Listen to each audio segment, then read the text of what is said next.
Paz do Senhor, meus queridos, estou de volta. Nunca mais eu gravei vídeo para vocês assim, desse jeito, nesse formato, porque como vocês verem, nós estamos sempre viajando com o Caco de Deus. Deus está fazendo coisas maravilhosas através desse personagem que Ele colocou no meu coração e a gente está viajando, fazendo a obra do Senhor. Não tenho muito tempo de estar aqui com vocês, mas hoje eu terei um tempinho para falar de um assunto que eu acho importante, porque hoje é o dia comemorado, né, em todo o Brasil, o dia de finados. Então é um dia que muita gente vai para o cemitério, certo? Prestar suas homenagens, enfim.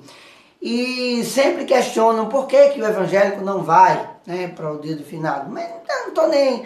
Não é esse o assunto. Eu vou falar de um assunto bem bacana aqui nesse vídeo, que eu vou falar de uma experiência de como foi que eu conversei com a minha irmã que morreu. Calma aí, não tome conclusões precipitadas.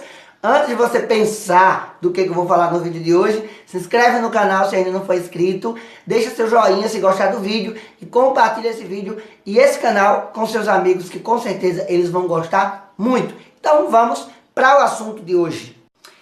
Essa história de morto, de vivo, de quem morreu, de conversar com quem morreu, é muito polêmica, porque sempre as pessoas dizem: ah, eu converso muito com meus alunos e os meus alunos falam: ah, professor, eu falei com uma pessoa que morreu, eu vi uma pessoa que morreu. É ou não é? Quer dizer, existe ou não existe essa ligação? É antes quem está vivo e quem está morto. Então, gente, antes de trazer a minha visão bíblica sobre esse assunto, eu vou contar uma experiência para mim. Aliás, uma experiência que eu vivi para vocês, e aí vocês tomam a conclusão que vocês quiserem. Na verdade, vocês sempre tomam a conclusão que querem mesmo, né? A gente fala de um assunto aqui, vocês acabam às vezes discutindo até outra coisa que não tem nada a ver. Mas enfim, eu vou falar para vocês como foi minha experiência, uma experiência que eu tive há muitos e muitos anos atrás, com uma irmã minha que já havia falecido. Antes de eu ser crente, ou há muitos anos atrás, eu era meio que sensitivo. Os espíritas vão dizer: ah, eu tinha contato com pessoas, aliás, com espíritos desencarnados, que não são desencarnados, eu vou explicar para vocês por quê. Ou seja, eu fui treinado um tempo da minha vida para ser pai de santo, isso mesmo. Mas como foi que eu descobri essa minha mediunidade que eles defendem aí? Minha mãe, certo, gente? Não vou contar em detalhes o que aconteceu, mas a minha mãe, ela começou a receber espíritos do candomblé no corpo dela. E era terrível lá em casa, porque as experiências são terríveis mesmo. Eu já contei essa história na minha sala de aula, foi muito legal, porque os alunos ficam morrendo de medo. Então eu vou contar aqui, assim ele vai poder assistir, certo? Então, gente, foi um negócio sério. Eu estava em casa sozinho, eu e minha mãe, e de repente eu comecei a sentir como se alguma coisa estivesse dentro de casa olhando para mim. Isso é meio macabro, né? Mas aí, gente, aquela coisa que estava olhando para mim, eu lembrei da minha mãe. Lembrei que ela pegava esses espíritos e sempre que ela ia pegar algum espírito, eles passavam por mim, eles comunicavam comigo de alguma maneira e acabavam encarnando nela. E quando eu comecei a sentir isso, eu corri para o quarto. Quando cheguei no quarto, ela não estava, ela estava normal, ela estava deitada na cama. Eu dei um beijo na testa dela, né? E eu senti gosto de cachaça. Isso mesmo, o suor dela estava com gosto de cachaça. É estranho, porque nesse dia nem beber ela tinha bebido. Então você diz: o que é isso? Eu já comecei a achar aquilo meio esquisito. Então eu virei para o lado que estava, enfim, as coisas dela. E quando eu virei, eu senti um calafrio terrível. E como se alguém estivesse olhando para mim fixamente. Quando eu virei de costa, ela estava sentada na cama. Isso mesmo, ela estava sentada na cama. Foi um de repente. Sabe aqueles filmes de exorcismo que acontece? Exatamente parecido, gente. Eles fazem os filmes porque realmente eles conhecem bastante o que eles estão tratando. Mas aí, gente, quando aconteceu isso, eu saí correndo, desesperado, dizendo: a mãe tá com o diabo no corpo! E saí correndo para fora do quarto. Foi uma loucura. Ela não foi atrás de mim, então eu voltei para dentro de casa, só tava nós dois. Então, quando eu cheguei, vi ela lá sentada e eu comecei a chamar ela.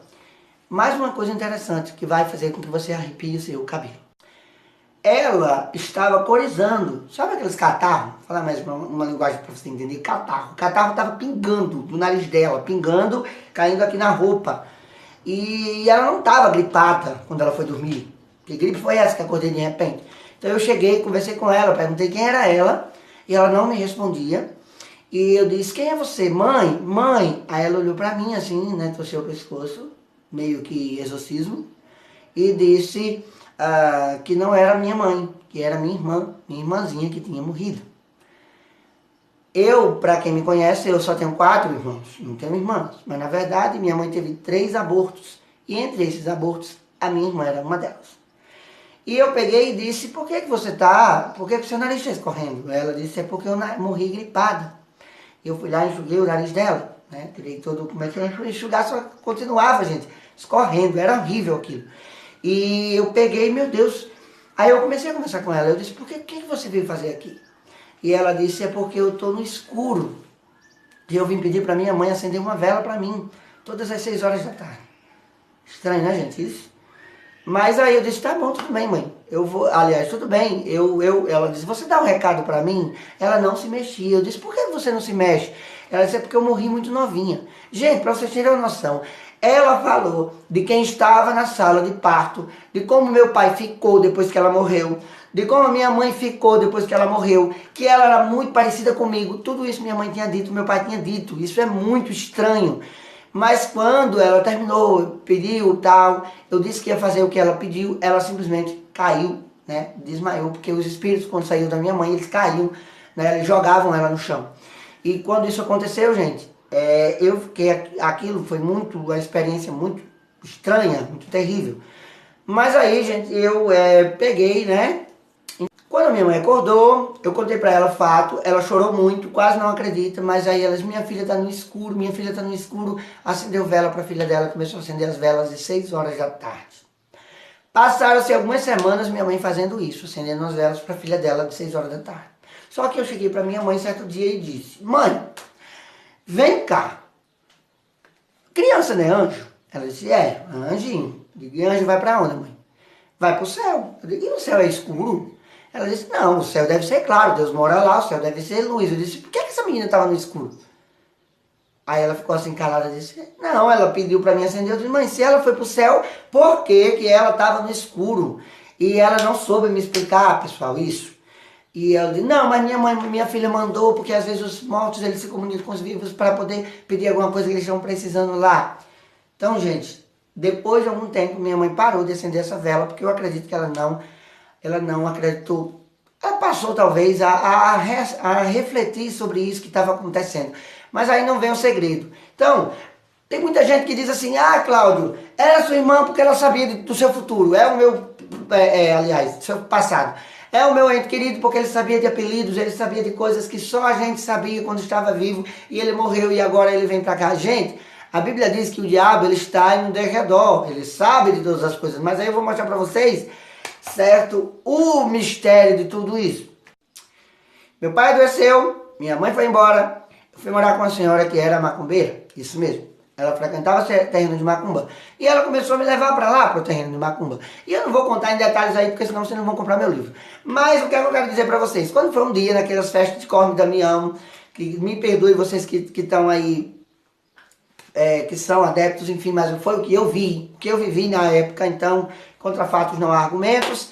Mas vamos lá, eu fui, quando foi uma festa de Cosme e Damião, que eles entregam pirulito, bombom, pipoca para as crianças, meus irmãos estavam todos na fila e eu fui também para lá. Só que eu tinha acesso lá dentro, porque aconteceu um negócio lá dentro, que a mulher descobriu que eu era sensitivo e que eu ia ser um bruxo. E ela começou a me treinar para ser bruxo, isso mesmo. Eu passei quase 2 anos da minha vida treinando para aprender a fazer uma macumbinha, para tocar um tambor, para invocar o Satanás. Mas então, gente, eu estava lá dentro, então elas fizeram um ritual para oferecer as pipocas e os confeitos e as coisas que estavam lá para Satanás, antes de entregar para as crianças. E eu estava lá dentro, gente, e de repente baixou uma entidade, nenhuma mulherzinha que estava lá, na filha dela, na filha da mulher do dono do terreiro. E adivinhem quem era? A entidade que baixou na mulher. Isso mesmo, minha irmãzinha. Ou seja, a entidade que disse que era minha irmã que tinha baixado na minha mãe. Gente, ele se comportou do mesmo jeito. A voz era do mesmo jeito. O que ele me pediu, porque essa entidade ela tem um gosto, não sei porque, muito por açúcar. Pede muito açúcar, pede muito mel. E ela pediu tudo isso, gente. E quando eu vi aquilo, eu disse, olha aí quem é a minha irmãzinha que tá aí.